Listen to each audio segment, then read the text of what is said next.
देश विदेशमा हुने सबै नेपालीका लागि likenepal.com आयोजना गरिएको म सर्वप्रथम इतिहासको पहिलो संविधान नेपाली जनता सार्वभौम अधिकार सम्पन्न भएको संविधान जारी भएको 1 वर्षको उपलक्ष्यमा यहाँहरू सबैलाई हार्दिक शुभकामना दिन चाहन्छु र हार्दिक बधाई दिन चाहन्छु। नेपाल जन्मेदेखि आजसम्म हारेको छैन। लडाईँ लामो भएको छ। हाम्रो लडाईँमा बन्दुक चलेका छन्, गोली चलेका छन्, बम पड्केका छन्, तरवार चलेका छन्, तीरहरू चलेका छन्, तर ती सबै लडाईँमा नेपाली जनताले जितेका छन्। नेपालको जतिको लामो इतिहास भएको दक्षिण एसियामा कुनै देश छैन। 4000 वर्ष पहिले नेपाल यही थियो, आज पनि नेपाल यही छ। तर तपाईहरूले हाम्रा छिमेकमा रहेका देशहरूको इतिहास अध्ययन गर्नुहोस्। कसैको देशको नाम 1947 मा बनेको छ, कसैको देशको नाम 100 वर्ष पहिले नामाकरण भएको छ, तर नेपाल 4000 वर्षदेखि आजसम्म छ। यो देशको अस्तित्व रक्षाको निम्ति हाम्रा पूर्वजहरूले ठूला ठूला लडाईँ लडे। साम्राज्यका पनि साम्राज्य खडा गर्ने संविधान जारी हुँदा कसैले शराब दिँदैमा, नेपाल टुक्र्याउँछु भन्दैमा, नेपाल सिद्ध्याउँछु भन्दैमा सिद्धिनेवाला छैन। नेपाली जनताले यो देशको रक्षा गरेका हुन्, फेरि पनि रक्षा गर्नेछन्। संविधान नेपाली जनताको आस्था र विश्वास र मार्गदर्शक सिद्धान्तले भरिएको दस्तावेज हो। त्यो आज हाम्रो राज्य हो, त्यो आज हाम्रो राष्ट्र हो। सिङ्गो नेपाल यही संविधान हो। यो संविधानको रक्षाको निम्ति नेपाली जनता आउँछ, लड्छ। हामी त्यसमा रगत बगाएर पनि यसको रक्षा गर्नेछौँ, राष्ट्रको रक्षा गर्छौँ, जनताको रक्षा गर्छौँ। त्यसकारण यो संविधानको रक्षा गर्छौँ। हामीले संविधान सभाको आयोजना गर्दा त्यो संविधान सभालाई संविधान जारी हुन नदिकन असफल गराउने प्रयत्न भयो। हामीले फेरि संविधान सभाको आयोजना गर्यौं। त्यो संविधान सभाबाट पनि संविधान जारी हुन नदिने षड्यन्त्र भयो। नेकपा एमाले अगाडि बढ्यो। हामीले षड्यन्त्र चिर्यौं, संविधान जारी गर्यौं। संविधान जारी गरेको हुनाले ठूलो षड्यन्त्र सुरु भयो, नेपाललाई नाकाबन्दी लगाउने। एउटा सार्वभौम अधिकार सम्पन्न देश, एउटा स्वतन्त्र देश, अखण्ड देश, त्यहाँका जनताले संविधान जारी गर्दाखेरि नाकाबन्दी बेहोर्न पर्ने तपाई आफै बुझ्न सक्नुहुन्छ। यो संविधान हाम्रो रगतको मूल्यमा आएको छ, प्राणको मूल्यमा आएको छ, जीवनको मूल्यमा आएको छ। यसको रक्षा हुन्छ। विभिन्न किसिमले भनिरहेछ कि संविधान पूर्ण छैन। संविधान जारी भएपछि त्यो संविधानमा जतिसुकै त्रुटि हुन्, जतिसुकै कमजोरी हुन्, तर संविधान पूर्ण हुन्छ। अपूर्ण संविधान कहिले जारी भएको छैन संसारमा। नेपालमा पनि यो संविधान अपूर्ण छैन। यो संविधान पूर्ण छ। जनताका अधिकारहरू समेटिएको संविधान, जनताका अधिकार परिभाषित गर्न, उल्लेख गर्न यो संविधान बाहेक संसारका कुनै पनि संविधानले परिभाषित गर्न सकेका छैनन्, उल्लेख गर्न सकेका छैनन्। ती सबै अधिकारहरू यो संविधानमा छन्। नेपाली जनताले अधिकार पाएका छन्। त्यो अधिकारलाई प्रयोग गर्नको निम्ति संविधानको कार्यान्वयन हुनुपर्दछ। संविधानको कार्यान्वयन संविधान जारी हुँदा बित्तिकै भएको छ। हामीले संविधान बमोजिम संविधान सभाका सभामुख निर्वाचन गर्यौं, संविधान बमोजिम राष्ट्रपति निर्वाचन गर्यौं, संविधान बमोजिम प्रधानमन्त्री निर्वाचन गर्यौं। त्यही बेलादेखि संविधान कार्यान्वयन हुन सुरु भएको छ। एक एक गर्दै संविधान कार्यान्वयन हुन्छ। आज संविधान कार्यान्वयनको निम्ति अनेकौं समस्याहरू खडा गर्ने कोसिस भएको छ। त्यो संविधान जसले जनताको अधिकार, जनताको सार्वभौम अधिकार, जनताको त्यो अधिकार 21औं शताब्दीका सम्पूर्ण समृद्धि, सुख, शान्ति र हाम्रो देशको अखण्डताको रक्षा गर्ने संविधान कार्यान्वयन हुन्छ। हामी कार्यान्वयनको दौरानमा छौं। हामीले संविधान जारी गरेको हुनाले हाम्रो पार्टीको अध्यक्षलाई प्रधानमन्त्री हुन नदिनको निम्ति देश र विदेशबाट ठूलो षड्यन्त्र भयो। त्यो षड्यन्त्रलाई हामीले चिर्यौं र हामीले प्रधानमन्त्री बनाएर छोड्यौं। यो हाम्रो देशका षड्यन्त्रकारीहरू र विदेशी षड्यन्त्रकारीहरूलाई जवाफ हो। जब हामीले हाम्रो देश निर्माणको एउटा खाका कोर्यौं, यो देशलाई फेरि पछि कसैले पनि नाकाबन्दी लगाउन नसक्ने गरी हामीले उत्तरी छिमेकी देश चीनसित पारवन सन्धि गर्यौं। बंगलादेशसित हामीले पारवन सन्धि गरेर अगाडि जान सक्ने भयौं।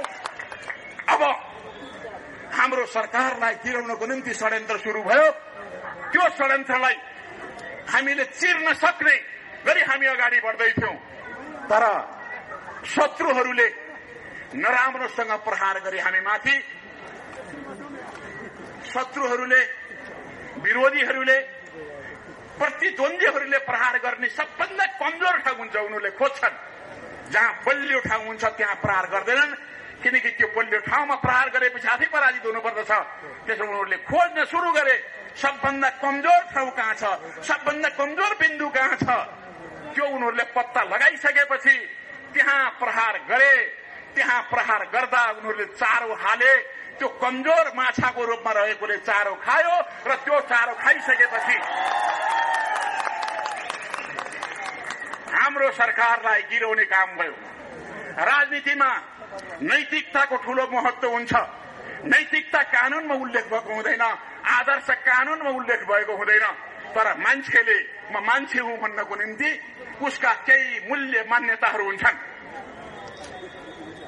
सँगै सरकारमा रहेको, अघिल्लो दिनसम्म सरकारका मन्त्रीहरूले काम गरिरहेको, राज्य सञ्चालन गर्न सहयोग गर्ने सल्लाह दिने उच्च स्तरीय राजनीतिक संयन्त्रको प्रमुख पनि भएको त्यो व्यक्तिलाई प्रयोग गरियो अविश्वासको प्रस्ताव ल्याउनको निम्ति समर्थन फिर्ता गरे। र अविश्वासको प्रस्तावमा यस्ता विषयहरू छन्, ती विषयहरू यसमा सरकार असफल छ। त्यो असफलताको दोष नेकपा माओवादी केन्द्रले सञ्चालन गरेको पाएको मन्त्रालय हुन्छ। यो देशमा शान्ति सुरक्षा खलल भएको छ, त्यसको दोष नेकपा माओवादीले लिएको मन्त्रालय अन्तर्गत पर्दछ। तर सरकारले के कुरामा असफलता प्राप्त गर्यो, झुटा कुराहरू लेखिएको छ र त्यसको जवाब दिन सक्ने अवस्था छैन। तर अविश्वासको प्रस्ताव आयो, सरकार अल्पमतमा पर्यो र हाम्रो प्रधानमन्त्री राजीनामा दिन पर्ने भयो। यो संसारमा बनेको सरकार गिराउनको निम्ति अनेकौं संवैधानिक कानूनी प्रक्रियाहरू छन्, त्यही प्रक्रियाबाट भयो। तर सरकार गिराउनको निम्ति एउटा नैतिकताको आधार चाहिन्छ, राजनीतिक आधार चाहिन्छ, सैद्धान्तिक आधार चाहिन्छ। विकास, निर्माण र शान्ति सुरक्षासित सम्बन्धित सवालहरू चाहिन्छन्। कुन चाहिँ कुरामा यो सरकारमाथि प्रहार गरियो? कुनै पनि छैन। जम्मा एउटा छ कि सरकारको पक्षमा आवश्यक बहुमत छैन। एउटा सिस्टम, बेलायतीहरूले अगाडि सारेको सिस्टम, नेपालमा बार असफल भएको यो संसदीय व्यवस्था, त्यसमा पनि विदेशीहरूले चलखेल गरिरहने नेपालको राजनीतिक अवस्थाभित्र संख्या पुर्याएपछि जे गरे पनि हुने, संख्या पुर्याएपछि यो सूर्य पश्चिमबाट उदाउँछ भने पनि हुने। त्यही भयो कि सरकार गिराउने औचित्य छैन। त्यसको 3 दिनपछि प्रधानमन्त्री बन्ने उम्मेद्वारले उठेर भन्नुभयो म प्रधानमन्त्री बन्दैछु, मैले विगत सरकारले अगाडि सारेको नीति र कार्यक्रम नै लागू गर्ने हो। उहाँले भन्नुभयो तपाईले यो गर्नु चाहिँ के गर्नुहुन्न, मैले भन्छु त्यो मैले गर्छु, तपाईले साथ दिनुपर्छ। नेकपा एमालेको नेतृत्वमा बनेको सरकार सञ्चालन गर्ने पार्टीहरूले नै साथ दिएर यो प्रधानमन्त्री अहिलेको प्रधानमन्त्रीले नीति कार्यक्रम लागू गर्ने हो भने त्यसै बेला साबित भयो कि नेकपा एमालेका अध्यक्षको नेतृत्व बनेको सरकार असफल सरकार होइन, त्यो सफल सरकार हो। त्यसलाई जबरजस्ती हटाइएको छ, त्यसको हटाउने औचित्य छैन, अन्यायपूर्ण ढंगबाट हटाइएको छ। हामीलाई परवाह छैन, किनकि हामी यो विषय जनताको बीचमा लिएर जाँदैछौँ र जनतालाई हामी भन्छौँ हामीले देशको हितको पक्षमा, नेपालको स्वतन्त्रताको पक्षमा, हामीले हाम्रो देशको अखण्डताको पक्षमा काम गरिरहेका थियौं, पुनर्निर्माणको काम गरिरहेका थियौं, देश निर्माणको काम हामी गरिरहेका थियौं, इतिहास निर्माण गर्ने काम कहिले फेरि कसैले नाकाबन्दी गर्न नसक्ने स्थिति सिर्जना गर्ने काम गरिरहेका थियौं र पहिलो पटक बहुदलीय व्यवस्था आएपछिको लोकतान्त्रिक प्रजातान्त्रिक सरकारले नेपाल निर्माणको एउटा खाका प्रस्तुत गर्ने सरकार आजभन्दा अगाडि कसैले त्यो सबै काम गरेका थिएनन्। त्यस्तो सरकारलाई जबरजस्ती औचित्यहीन तरिकाले हटाइएको छ। तपाईहरूले न्याय दिनुपर्दछ। मलाई विश्वास छ, हाम्रो पार्टीलाई विश्वास छ आगामी निर्वाचनमा जनताले न्याय दिन्छन् र एकपटक फेरि नेकपा एमालेको दिग्विजयको युग सुरु हुनेछ। हामी त्यो ठाउँमा पुग्छौं। अब नेकपा एमालेका अध्यक्ष प्रधानमन्त्री हुँदाखेरि नाकाबन्दी लगाउने भारत सरकार, त्यो नाकाबन्दीमा नाच्न जाने मधेसी मोर्चाका नेताहरू, नैतिकहीन आफ्नो देशको जनतालाई भोकै मार्नको निम्ति तयार हुने, नाकाबन्दी गरेर देशलाई बर्बाद गर्न तयार हुने त्यस्ताले नेपाली नागरिक हुँ भन्न पनि लाज लाग्नुपर्ने हो। तर त्यो गरे, तर 5 महिना भन्दा टिक्न सकेन। 2 महिना पछिदेखि नै भारत सरकारले हाम्रो प्रधानमन्त्रीलाई भारत भ्रमणको निम्ति निमन्त्रणा गर्यो। नेपालको इतिहासमा पहिलो प्रधानमन्त्री त्यस्तो प्रधानमन्त्री जसले एकपटक सगरमाथा हेर्यो, जसले एकपटक लुम्बिनी हेर्यो, जसले एकपटक जनकपुर हेर्यो, आफ्नो इतिहास सम्झ्यो र उसले भन्यो जबसम्म तिमीले नाकाबन्दी फिर्ता लिन्नौ तिम्रो देशको हुन सक्दैन। इतिहास रचना भयो, स्वाभिमान कायम भयो। नेपाली यस्तै बहादुर हुन्छन्। राजनीतिमा यो आदर्शको अभाव भएकै हुनाले आजसम्म हामीले केही गर्न सकेनौं। त्यो आदर्श सुरु भयो कि नेपाली जनताले भने यो सरकारलाई हामीले सधैँभरि साथ दिन्छौं। तर संसदभित्रको राजनीतिक खेल, दुर्गन्धित खेल, फटा खेल, ठगी खेल, त्यसको कारणले हाम्रो सरकार गिर्न परेको छ। र अब तपाईले आजको प्रधानमन्त्रीलाई हेर्नुहोस्, 1 महिना बित्न पाएको छैन बुर्कुची मारेर भारत भ्रमणको निम्ति। एकजना राप्रपा नेपालका नेताले भने यो त ओहदाको प्रमाणपत्र पेश गर्न गएको पो।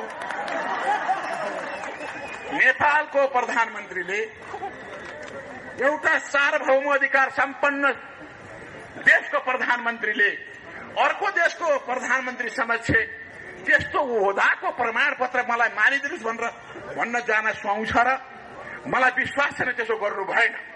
तर भन्ने मान्छेले त भन्ने ठाउँ पाए नि, किनकि तपाईँ 1 महिनामा जानुभयो। के जरुरी थियो? तपाईले भन्नुभएकै छ पहिलो सरकारले ल्याएको नीति कार्यक्रमै हामीले लागू गर्ने हो। तपाईको प्रधान अर्थमन्त्रीले भन्नुभएकै छ मैले अर्को बजेट ल्याउँदैन, पुरै बजेट पहिलेकै बजेट मैले लागू गर्ने हो। हामीले सबै बनाइदिएको छ, त्यही उहाँहरूले गर्ने हो, किनकि उहाँहरूसित नैतिकताको आधार छैन, किन नयाँ ल्याउनै सक्नुहुन्न? त्योभन्दा राम्रो बजेटको योजना उहाँहरूको दिमागमा छँदै छैन। त्यसबाट भन्नुभयो। हेर्नुहोस्, त्यसो भएर जानै पर्ने के जरुरी थियो? गइसकेपछि के गर्नुभयो तपाईँ हेर्नुहोस्। हामीलाई शङ्का लागेको थियो हाम्रो सरकारमा रहेको सबभन्दा कमजोर बिन्दु, त्यो कमजोर बिन्दु जसलाई पहिलाएको छ अर्कोले, त्यो कमजोर बिन्दु आज विदेशमा जाँदैछ। त्यसबाट त्यसलाई छेकाबार गर्नुपर्दछ। तपाईँ सम्माननीय प्रधानमन्त्री विदेशमा जाँदै हुनुहुन्छ, जहाँ तपाईँले विचार गर्नुपर्दछ। तपाईँलाई झुक्क्याउन सक्दछन्, तपाईँलाई अत्याउन सक्दछन्, तपाईँको शिरमाथि तरबार झुन्नै दिन सक्दछन्, तपाईँको खुट्टामुनि पाताल बनाइदिन सक्दछन्। तर तपाईँ झुक्न हुँदैन, डराउनु हुँदैन, त्रसित हुनु हुँदैन। नेपालको इज्जत, प्रतिष्ठा, स्वाभिमान कायम राखेर तपाईँ फर्कनु पर्दछ। हामीले सुझाव दिएका थियौँ, तर हामीले पाएनौँ।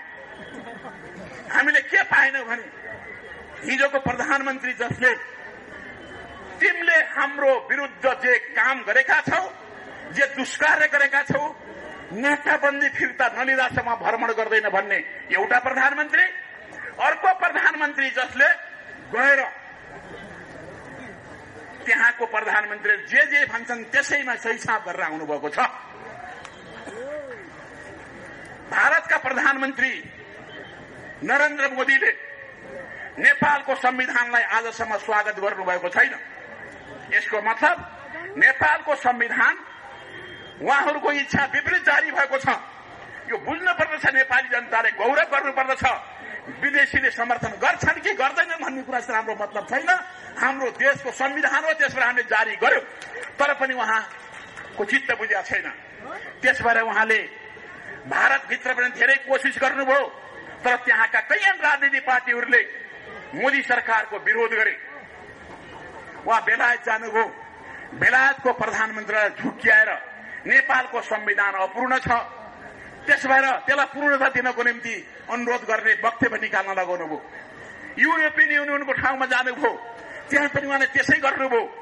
र जापान, अमेरिका पनि जानुभयो, तर जापान र अमेरिकाको सरकारले भने हामी अमेरिका र भारत सरकारको बीचको सम्बन्धलाई यहाँ उल्लेख गरौं, नेपाललाई घसेटेर ल्याउन जरुरी छैन। जापान र भारतको सम्बन्धलाई यहाँ उल्लेख गरौं, यहाँ नेपाललाई घसेटेर ल्याउन जरुरी छैन।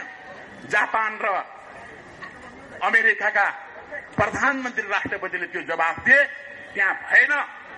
तर नरेन्द्र मोदी फेरि पनि अगाडि बढ्नुभयो। उहाँले भन्नुभयो कि नेपालको संविधान अपूर्ण छ, यो संविधानलाई मैले स्वागत गर्दैन, तपाईले पनि अपूर्ण छ भनेर मेरो कुरामा तपाईले स्वर मिलाउनु पर्छ। उहाँले ओके गर्नुभयो। यसपटक तपाईले हेर्नुहोस्, त्यो विज्ञप्ति तपाईले फेरि पढ्नुहोस्। त्यसबेला विज्ञप्ति जारी गर्नको निम्ति हाम्रो त्यसबेला प्रधानमन्त्री कमरेड केपी ओलीले जबसम्म नेपालको संविधानलाई तपाईले स्वागत गर्नुहुन्न, तपाईसित सँगै म पत्रकारहरूको बीचमा उभिए पनि सिग्नेचर म गर्दैन भनेर भन्नुभयो। सिग्नेचर गर्नु भएन र आजको प्रधानमन्त्री त्यसैमा सिग्नेचर गरेर आउनुभएको छ। कस्तो प्रधानमन्त्री? हामीले भन्यौं हाम्रा प्रधानमन्त्री, हाम्रो अध्यक्ष प्रधानमन्त्री भारत जानुभयो, चीन जानुभयो र उहाँले भन्नुभयो नेपाली भूमि कसैको निम्ति दुरुपयोग गरिने छैन, कुनै मित्र राष्ट्र मित्र राज्यको विरुद्ध दुरुपयोग गरिने छैन। हामी चीनको विरुद्ध भारत, भारतको विरुद्ध चीनलाई प्रयोग गर्ने नीतिमा हामी छैनौं र हामी संसारभरिका कुनै पनि देशको विरुद्ध राज्यको विरुद्ध हामी छैनौं। हामी मित्रता चाहन्छौं। हामीले बढी भन्दा बढी हाम्रो स्वाभिमान तपाईले मानिदिनुहोस् भनेर भन्न चाहन्छौं। त्यो भन्दा हामीलाई अरु केही चाहिएको छैन। तर वर्तमान प्रधानमन्त्री 1 महिनामै भ्रमण गर्न गएर के ल्याउनु भयो त राम्रो कुरा भन्दाखेरि मोदीजीले भन्नुभयो अब तपाईको र हाम्रो विदेश नीति एउटै हुनुपर्दछ। उहाँले ओके गर्नुभयो र भन्नुभयो अब भारत र नेपालको विदेश नीति एउटै हुने रे। भारत र पाकिस्तानको बीचमा कस्तो सम्बन्ध छ तपाईहरुलाई थाहा छ? अब नेपालले पनि भारत र पाकिस्तानको सम्बन्ध त्यस्तै नेपाल र पाकिस्तानको सम्बन्ध गर्नुपर्ने भयो। भारत र चीनको सम्बन्ध कस्तो छ त्यस्तै गर्नुपर्ने भयो। भारतले जसरी जसरी अन्तर्राष्ट्रिय सम्बन्धहरू सञ्चालन गर्छ हामी पनि त्यसै गर्नेछौं। के नेपालले त्यस्तो अन्तर्राष्ट्रिय सम्बन्ध सञ्चालन गर्न सक्छ? नेपालको संविधानले भन्छ नेपालले पञ्चशीलको आधारमा बराबरी हैसियत कायम गरेर सबै हाम्रा मित्र राष्ट्रहरूसित र मित्र राज्यहरूसित अन्तर्राष्ट्रिय सम्बन्ध कायम गर्छौं। हामी दृढतापूर्वक अगाडि बढ्छौं। नेपालको राष्ट्रिय हित प्रमुख मुद्दा हो हाम्रो अन्तर्राष्ट्रिय सम्बन्धको। तर आज त्यो भएन। अनेकौं त्यस्ता पक्षहरू छन्। त्यति मात्रै होइन, उहाँले त नेपालमा भारतीय लगानीमा निर्माण भइरहेका जति पनि परियोजनाहरू छन् भारतीय राजदूतावासको कुनै कर्मचारी नेपालको तर्फबाट नेपाल सरकार सिंगै गएर अनुगमन गर्ने र नेपाल सरकारलाई भारतको राजदूतावासको एउटा कर्मचारीको समकक्ष राखेर अनुगमन गर्ने कुरामा उहाँले सिग्नेचर गर्नु भएर आउनुभएको छ। स्वाभिमान कहाँ गयो? अब देखियो कि यो सरकार अन्तर्राष्ट्रिय सम्बन्ध नेपालको राष्ट्रिय हितको पक्षमा सञ्चालन गर्न असफल सरकार हो। केवल स्वाभिमान स्वतन्त्रताको रक्षा गर्ने, स्वाभिमानको रक्षा गर्ने नेपाली जनताको बीचमा सदा सदा सगरमाथा जस्तै खडा हुने सरकारलाई गिराउनको निम्ति मात्रै आएको सरकार भएको हुनाले यो सरकारले केही पनि गर्नेवाला छैन। चुनावको त तयारी केही छँदै छैन। चुनाव किन गर्छ यसले? किनकि चुनाव गर्ने सरकारलाई गिराउनुको अर्थ हो चुनाव नगर्नु। संविधान कार्यान्वयन गर्ने सरकारलाई गिराउनुको अर्थ हो संविधान कार्यान्वयन नगर्नु। त्यसो भएको कुराले सबै कुराले पुष्टि हुन्छ कि यो सरकार र यो सरकार निर्माण गर्ने गठबन्धन नेपालको पक्षमा छैन, नेपालको हितमा छैन, नेपालको स्वतन्त्रताको पक्षमा छैन र नेपालको राष्ट्रियताको संरक्षणको पक्षमा छैन, अखण्डताको पक्षमा पनि छैन।